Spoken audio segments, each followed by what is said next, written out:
Son tan variadas las utilidades de un cuchillo y tan difundido su empleo en el mundo y diferentes culturas, que se puede afirmar que se trata del arma con más formas, composiciones y usos específicos del universo. Es así que encontramos cuchillos para cortar, pinchar, desollar, despellejar, para su uso exento o unido a otras armas, y así encontramos de un solo filo, doble, filo y contrafilo o con sierra.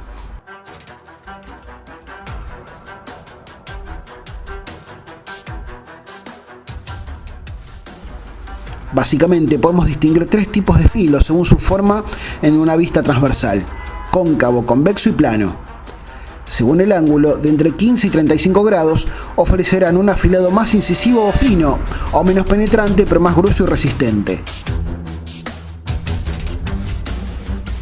Al cuchillo de combate se lo suele utilizar para el combate cuerpo a cuerpo como arma blanca y suelen ser usados por los efectivos de las distintas fuerzas armadas o en organizaciones militares y de seguridad. También suelen ser usados para usos secundarios, tales como cortar maleza o abrir latas de conservas. En los próximos minutos, el maestro Oscar Tajes te va a contar el origen y evolución de los cuchillos tácticos y de combate. En Estados Unidos, el tipo no sabía ni hablar. Compra el cuchillo y bueno, se lo lleva, le gustó, hoja ancha. Y al tipo le sucede algo. Entonces le manda una carta. El tipo estaba meses y meses cazando, después volvía al pueblo y vendía las pieles. Entonces manda una carta a la fábrica de cuchillos, agradeciéndole el cuchillo. Entonces le ponía porque, que, la letra K, bar. Y no le entendían qué. Vio como los chistes esos que uno lee y dice, no entiendo qué es, lo ve otro. Nadie entendía qué era eso. Y el tipo decía que le había salvado la vida al cuchillo K. Nadie entendía nada, cómo le salvó la vida al cuchillo. Y pasó el tiempo, y a los meses un vendedor estaba vendiendo en un lugar y cae este trampero. Entonces lo abraza al hombre, le empieza a decir, me salvó. ¿Usted es el trampero? Sí, yo le mandé la carta. ¿Usted mandó la carta? ¿Qué decía la carta? Y ahí le dijo que era lo que decía, lo que le había pasado. ¿Qué es cavar en realidad? Kill a bear. Mató un oso con el cuchillo. Gracias a ese cuchillo lo atacó un oso y el tipo lo espanzurró. O sea, que tenía falta de ortografía. El tipo era un trampero, apenas agarraba una virome. No sabía ni hablar. Entonces todos veían K-bar. Lo atacó un oso y el tipo sacó el cuchillo, lo lastimó todo el oso, pero el tipo lo clavó, lo espanzurró todo con el cuchillo. Y agradeciendo, una vez que se curó y todo, le mandó el agradecimiento a la fábrica de cuchillos. A partir de ahí, adoptaron el nombre ese, se hizo famosísimo el cuchillo a partir de ahí. Y le pusieron K-bar, K-bar. Ese cuchillo lo llevaron a Vietnam para abrir tambores de combustible, latas de raciones y demás. ¿Cómo es que nace el cuchillo de combate? Bueno, los cuchillos de combate nace de una necesidad de tener un arma que inicialmente era multipropósito, pero después se fueron utilizando con especificaciones. O sea, si hablamos de multipropósitos, desde cortar, comer, cocinar, excavar, defenderse. Excavar para poder clavar estacas y armar una tienda de campaña, abrir tambores de combustible, latas de raciones, y también desde el punto de vista táctico operativo, reducir un centinela, poder, si se queda sin municiones o se le traba el arma, tener un arma de apoyo para poder seguir combatiendo. La ventaja del cuchillo sobre el arma de fuego, en algunas ocasiones, la ventaja, sobre todo en lo que es cuerpo a cuerpo, es que no se traba, no depende de munición, es silenciosa. requiere muy poco mantenimiento.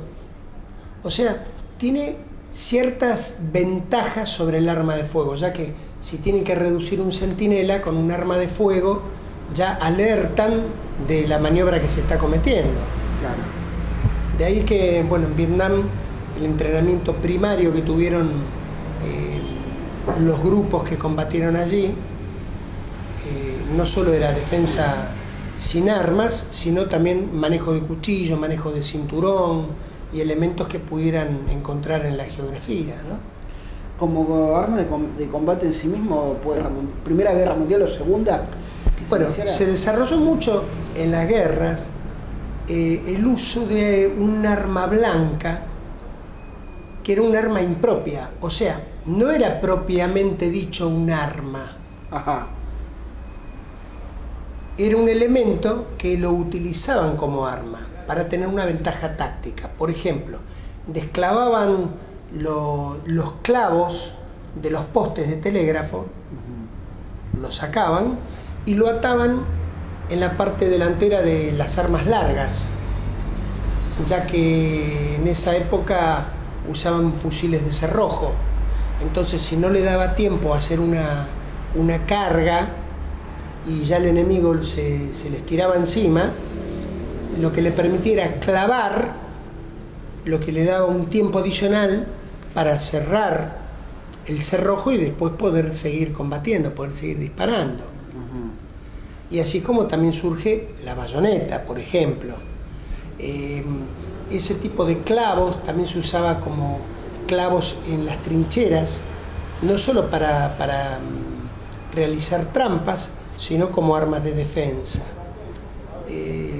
Luego se fue sofisticando, hay puñales de trincheras que tienen forma de manopla con punta. No siempre eran cortantes, muchas veces eran punzantes. Y bueno, comenzó todo un desarrollo de buscar el arma blanca más efectiva de acuerdo a la tarea que tengan que desempeñar. Ese tipo de empuñadura, si no me equivoco, la creó o la ideó o la utilizó mucho Rex Applegate por la Segunda Guerra Mundial, ¿no? Ese cuchillo yo lo voy a traer, lo tengo. Tengo el modelo de ese cuchillo. O sea, parecía como una arma de fuego. Tiene una forma angular. Sí. Que la empuñadura es a 45 grados y la hoja quedaría horizontal. O sea, puede usarlo como si estuviera pegándole un puñetazo y... Bueno, estamos adelantando mucho. No, lo que usted me está diciendo es un elemento que se llama push dagger. Ajá. Es daga de empuje, que comúnmente se ubica entre el dedo índice y el dedo mayor y se envuelve apoyando la base en la palma. Eso se denomina daga de empuje. En base a esa daga de empuje, que sí es muy antigua, se diseñaron cuchillos modernos en forma angular. Rex Applegate pone qué valor tuvo. Sé que es muy respetado en el ambiente de la cuchillería, de lo que es la guerra también, pero... Bueno, él ha diseñado gran cantidad de cuchillos. Él estaba estacionado en Shanghái, creo, en su momento. Correcto. Su munición fue Fairbank y Syke, dos personas que tuvieron armamento y municiones en Hong Kong. Cuando vuelven a Inglaterra, porque Applegate es de Estados Unidos, Ajá. Fairbank y Syke eran de Inglaterra.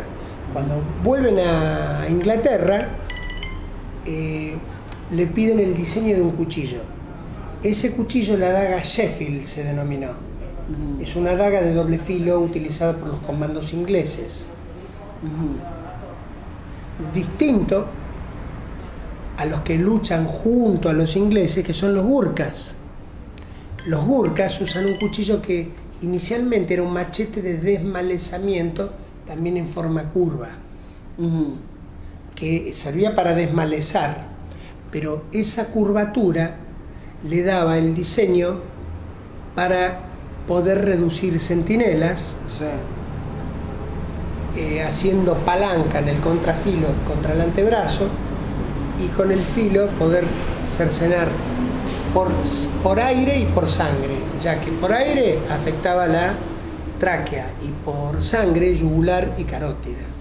¿Bajo cuál fue la idea primaria para crear estos cuchillos? Bueno, porque realmente el cuchillo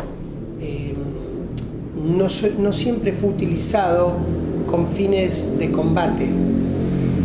Muchas veces fueron utilizados como acción psicológica.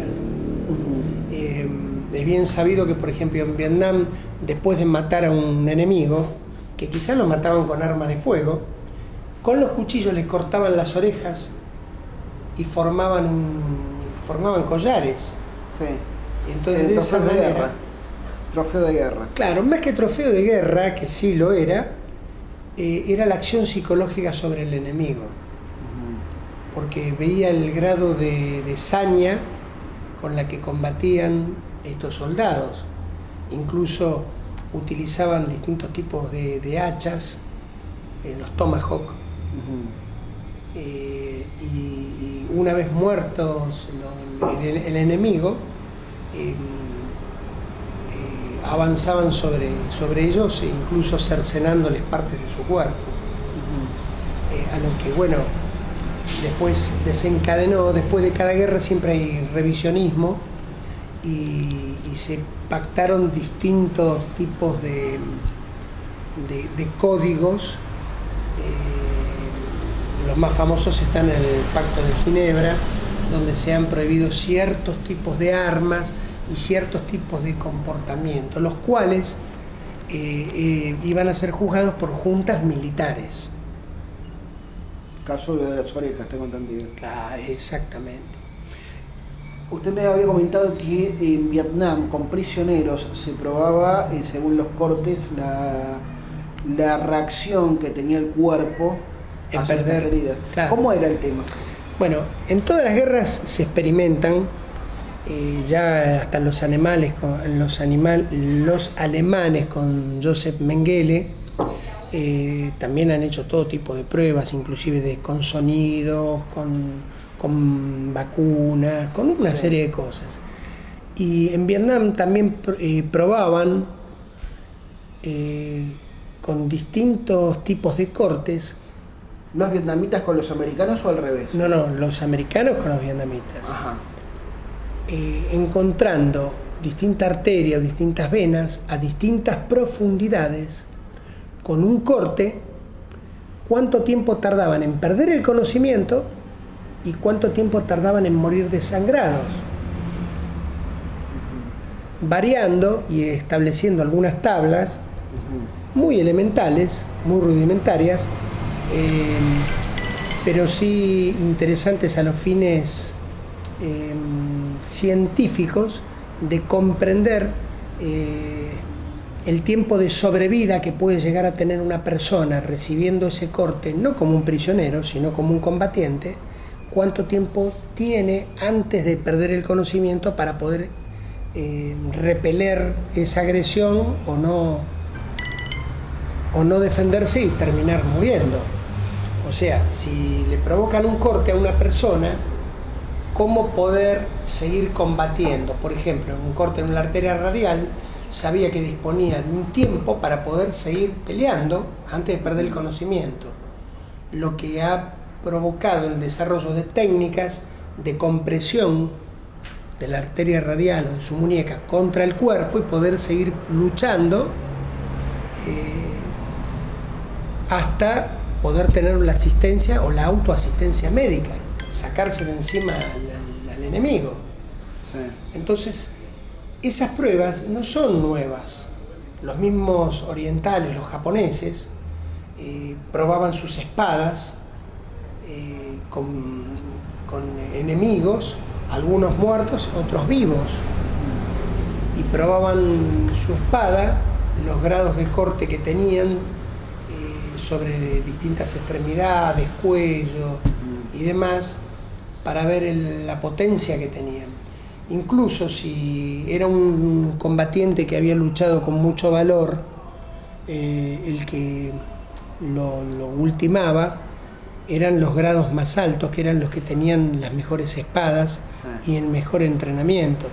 Y si la persona la tomaban escapándose, huyendo del campo de batalla, se lo dejaban a los soldados de menos rango, que tenían las espadas de menos calidad y tenían menos entrenamiento, por lo tal el sufrimiento era mayor, ya que en varias ocasiones tenían que provocar varios cortes para que esa persona finalmente muera.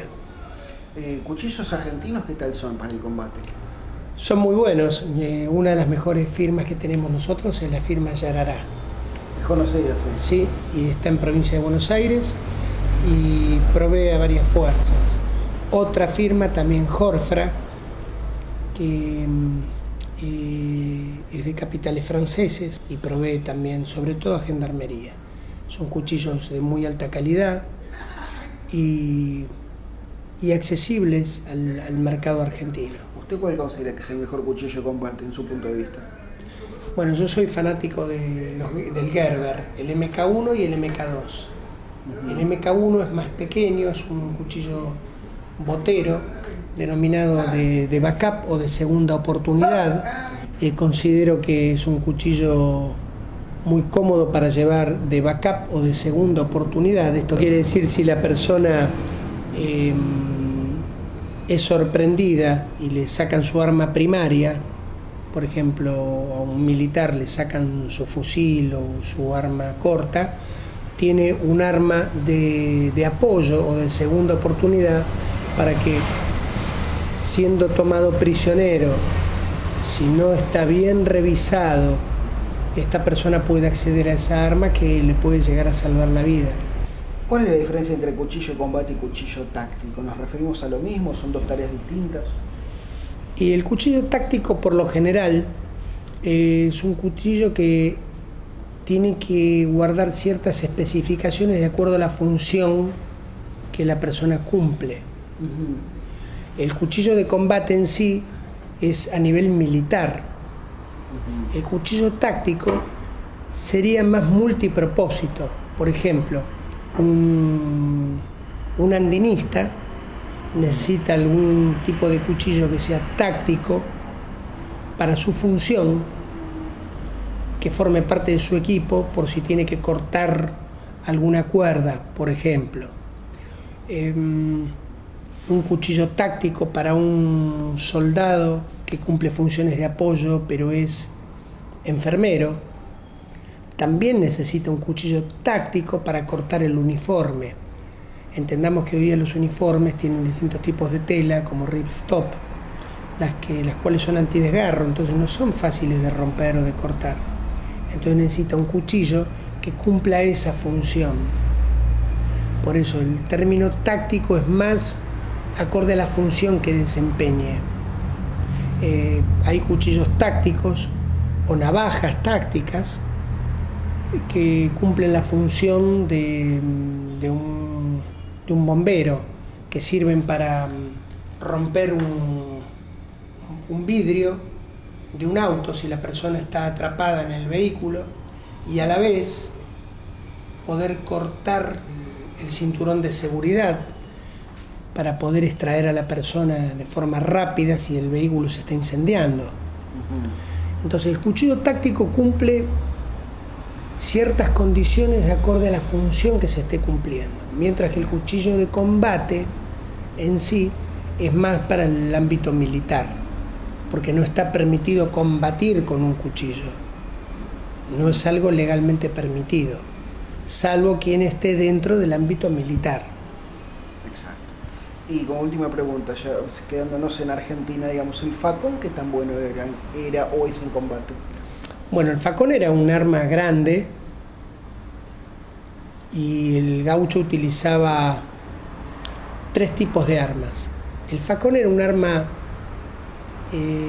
intermedia, si bien por ser cuchillo era un arma grande, era menor al... La espada, ¿no? Como se usaba, era la espada rota, digamos, en principio. ¿No? Eran 3 niveles. Tenía el berijero, que era un cuchillo chiquitito, que comúnmente se utilizaba en el pliegue de la pierna, en la parte delantera, con su funda de cuero y que no le moleste para caminar, por eso se utilizaba en esa zona. El gaucho le decía la berija. Por la vejiga. Claro, por eso se le decía berijero. El segundo, que era más grande, eso era un cuchillo de unos 12 centímetros aproximadamente, 14 centímetros como mucho. El facón, que era más grande, que rondaba alrededor de los 40 centímetros. Y después tenían un cuchillo ya más grande,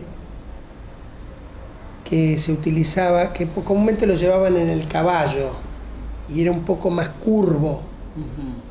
Para ser más cómodo para usar, se llama caronero.